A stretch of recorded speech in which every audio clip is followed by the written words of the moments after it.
হাজার বছর আগে মেক্সিকোর এই অঞ্চলে বসবাস করত মায়া নামে এক প্রাচীন সভ্যতা। তারা ছিল জ্যোতির্বিদ্যা ও গণনায় পারদর্শী, কিন্তু তাদের বিশ্বাসের ভিত্তি ছিল ভ্রান্ত। এই পাথরের পিরামিড চিচেন ইৎজা মায়ারা নির্মাণ করেছিল আকাশ পর্যবেক্ষণের জন্য। সূর্যের চলাচল, ঋতুর পরিবর্তন সবকিছুই তারা নিখুঁতভাবে হিসাব করতে পারত। কিন্তু এই বৈজ্ঞানিক জ্ঞানকে তারা যুক্ত করেছিল দেবতা ধারণার সাথে। বছরে দুটি নির্দিষ্ট দিনে সূর্যের আলো পড়ে এমন এক কোণে, যাতে পিরামিডের ধাপে ধাপে তৈরি হয় সাপের মতো একটি ছায়া। এই ছায়াকেই মায়েরা মনে করত তাদের কল্পিত দেবতা কুকুলকান এর আগমন।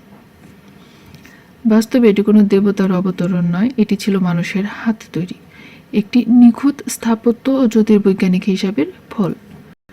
মায়েরা প্রকৃতির নিয়ম বুঝেছিল, কিন্তু সেই নিয়মের স্রষ্টাকে চিনতে পারেনি। তারা সূর্যের গতিপথ জানত, কিন্তু সূর্যের সৃষ্টিকর্তাকে জানত না। চিচেন ইৎজা আমাদের শেখায় মানুষ জ্ঞানী হতে পারে, কিন্তু সঠিক আকীদা ছাড়া সে সহজেই ভ্রান্ত বিশ্বাসে জড়িয়ে পড়ে। বিজ্ঞান সত্য হতে পারে, কিন্তু উপাসনার একমাত্র যোগ্য শুধু সেই সত্তাই যিনি সূর্য, আলো আর পুরো মহাবিশ্ব সৃষ্টি করেছে।